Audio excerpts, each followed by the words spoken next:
Hello student, today I am take a new chapter of Value Education.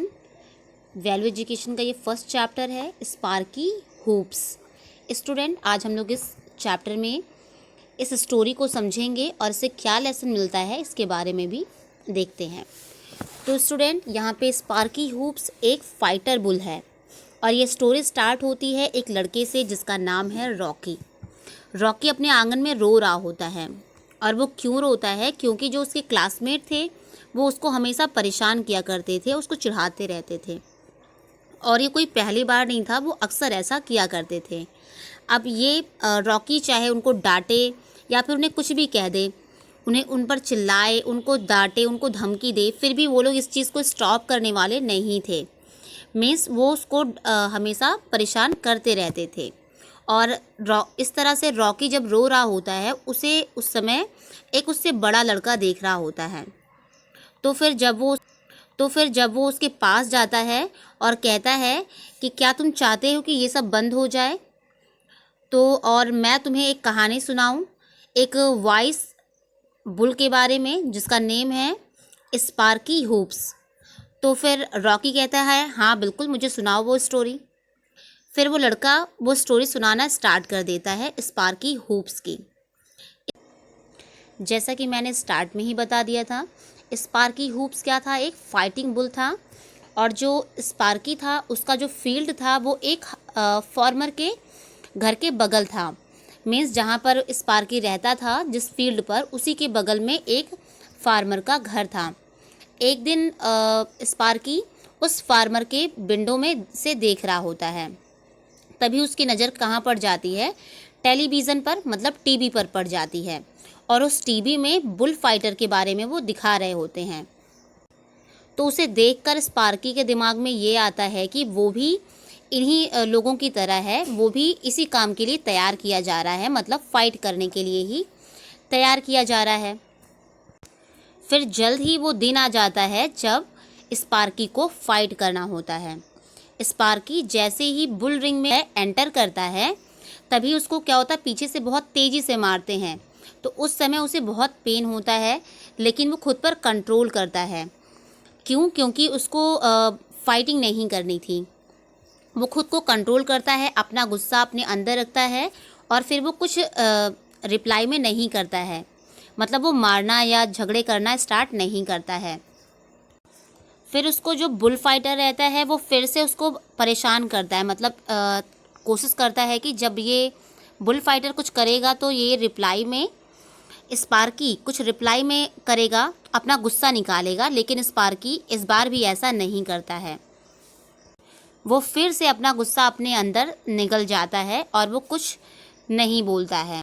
और उसके इस तरह करने से फिर क्या होता है, जो क्राउड रहता है, जो देखने वाले ऑडियंस रहते हैं, वो बोर हो जाते हैं क्योंकि स्पार्की कोई रिप्लाई नहीं कर रहा होता है बुल फाइटर को। तो फिर इस तरह से उसको क्या होता है, बुल रिंग से बाहर निकाल दिया जाता है। फिर इस तरह से स्पार्की जो चाहता था वो हो गया। वो क्या होता है, बुल रिंग से बाहर आ जाता है, फिर वो अपनी फील्ड पर चला जाता है और शांति से वो रहने लगता है। तो इस तरह से अब स्पार्की हुप्स क्या होता है, वो बच जाता है। उसको बार बार इस तरह से बुल रिंग में जाकर फाइट नहीं करना होता है। अब वो फ्री हो गया होता है क्योंकि लोग जान चुके होते हैं कि ये कोई रिप्लाई नहीं करेगा। मीन्स अगर बुल फाइटर को वो मारेंगे तो वो रिप्लाई में कुछ भी काम नहीं करेगा। तो अब उसे कोई भी बुल रिंग में अगेन नहीं बुलाएगा, मतलब फ़ाइट करने के लिए, लड़ने के लिए दोबारा उसे नहीं बुलाएंगे। तो इस तरह से ये स्टोरी ख़त्म हुई हुप्स, स्पार्की हुप्स की। अब हम बात करेंगे रॉकी की। फिर जब ये स्टोरी ख़त्म होती है तो फिर उसे जो बड़ा वाला लड़का होता है वो समझाता है कि इस स्टोरी से तुम्हें ये समझ में आया कि अगर कोई तुम्हें चिढ़ाता है या कुछ भी कहता है तो तुम कोशिश करो कि तुम उसका रिप्लाई ना करो, क्योंकि रॉकी को उसके क्लासमेट हमेशा चिढ़ाया करते थे और रॉकी उसके रिप्लाई में कुछ ना कुछ बोल दिया करता था, जिसकी वजह से उन लोगों को समझ में आ गया था कि हम रॉकी को कुछ कहेंगे और ये कुछ रिप्लाई ज़रूर करेगा और इससे उनका एंटरटेनमेंट होता रहेगा। मतलब उन सबको मज़ा आता था जब रॉकी कुछ भी रिप्लाई में बोलता था, मतलब अपना जब वो गुस्सा निकालता था। तो उस बड़े लड़के ने रॉकी को ये सिखाया कि तुम्हें भी स्पार्की हुप की तरह काम करना होगा, वो तुम्हें कुछ भी बोलें लेकिन तुम्हें उन्हें रिप्लाई नहीं करना होगा।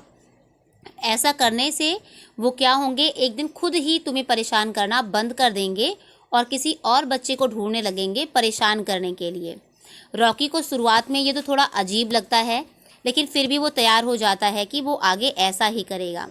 फिर वो आगे ऐसा ही करता है। शुरुआत में उसे तो अच्छा नहीं लगता ऐसा करने में, क्योंकि उसको आदत थी रिप्लाई करने की, जवाब देने की।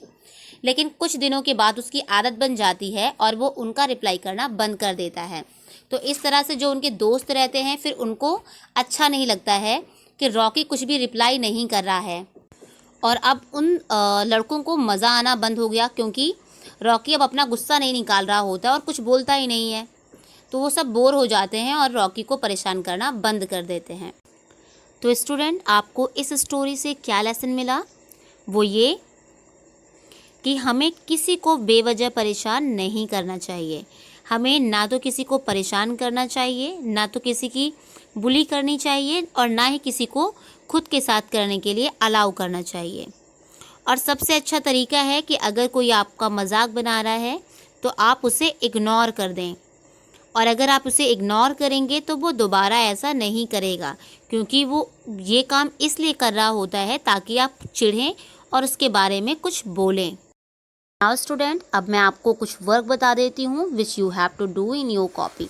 आपको वो वर्क आपको अपनी कॉपी में करना होगा। तो आपको पेज नंबर 7 पर पल्स ऑफ विजडम से आपको ये फर्स्ट थॉट अपनी कॉपी में राइट करना है। एंड आफ्टर दिस आप क्या राइट करेंगे? स्टूडेंट, आपको ये वर्ड मीनिंग राइट करनी होगी।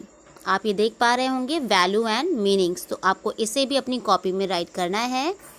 जैसे यहाँ पे फर्स्ट वैल्यू आप देख सकते हैं, self confidence means feeling good about yourself. Next है courage means being brave in deal with any situation. Next है self respect, accepting and linking yourself the way you are and being confident about yourself. तो ये आपको 3 values और उनकी meaning अपनी copy में आपको राइट करना होगा। एंड आफ्टर दिस आपको एक्सरसाइज अपनी बुक में सॉल्व करनी होगी। आप लोग देख पा रहे होंगे ये एक्सरसाइज, और इस एक्सरसाइज को चलिए सॉल्व करते हैं। तो फर्स्ट राइट है, आपको इसमें करना क्या है? Choose the correct option. First option है फर्स्ट पार्ट है स्पार्की हुप्स वॉज। तो स्पार्की हुप्स कौन था? एक फाइटिंग बुल था, अ फाइटिंग बुल। नेक्स्ट है when his friend teased him Rocky. जब उसके फ्रेंड रॉकी को टीज करते थे तो रॉकी क्या करता था? स्टार्ट क्राइंग, वो रोना स्टार्ट कर देता था। नेक्स्ट देखिए third, Rocky was teased by his friend because. Rocky के फ्रेंड्स उसको हमेशा परेशान करते थे, चिढ़ाते थे। क्यों ऐसा किया करते थे? Because he got provoke and react helplessly and his friend found his amusing. क्योंकि वो जब भी उसे चिढ़ाया करते थे तो उसका जो रॉकी था वो हमेशा रिएक्ट कर दिया करता था, जिसकी वजह से वो जो उनके फ्रेंड्स थे उनको बहुत मज़ा आता था। नेक्स्ट देखिए यहाँ पे, नेक्स्ट देखिए in the bull ring Sparky hopes realize that. क्या हो जाएगा? People were having fun at his expense. Next देखिए people stopped bullying Rocky when. क्या हो जाएगा? He stopped reacting to their bullying and started ignoring them. जब उनको उसका कोई मजाक बनाया करता था रॉकी का, तो उसने क्या किया? उस पर रिएक्ट करना बंद कर दिया और उनको इग्नोर करने लगा। तब लोगों ने क्या किया? उसका मजाक बनाना बंद कर दिया। अब नेक्स्ट देखिए ट्रू फॉल्स। फर्स्ट है Rocky was initially very frustrated and upset at his friend bullied him often. तो क्या हो जाएगा? ट्रू, मतलब स्टार्ट में जब उसे लोग परेशान किया करते थे तो वो बहुत अपसेट और फ्रस्ट्रेट रहा करता था। तो ये क्या हो जाएगा? ट्रू। नेक्स्ट है Sparky hoops entertain the crowd during the bull fight. तो क्या स्पार्की हुप ने लोगों को इंटरटेन किया था जब बुल फाइट हो रहा था? नहीं, उसने कुछ रिप्लाई ही नहीं किया था, तो ये फॉल्स हो जाएगा। नेक्स्ट है one way to deal with bullying is to ignore the people who bully you. तो क्या हो जाएगा? ये एक अच्छा तरीका होता है, जब आपको कोई बुल करे तो आप उसे इग्नोर करें। बिल्कुल, ये हो जाएगा ट्रू। नेक्स्ट है people tease those who feel helpless. ये भी करेक्ट है। उसी को इंसान चिढ़ाता है जो हेल्पलेस हो जाते हैं। और लास्ट है Sparky hoops continue his life as a successful fighting bull after his first experience. ये हो जाएगा फॉल्स, क्योंकि वो एक बुल फाइटर की तरह वर्क नहीं कर रहा था, वो पीसफुली अपनी लाइफ को जी रहा था। तो स्टूडेंट, आपको ये सारे वर्क अपने बुक में करने हैं और नेक्स्ट वीडियो में हम लोग न्यू चैप्टर को स्टार्ट करेंगे और उस स्टोरी को समझेंगे।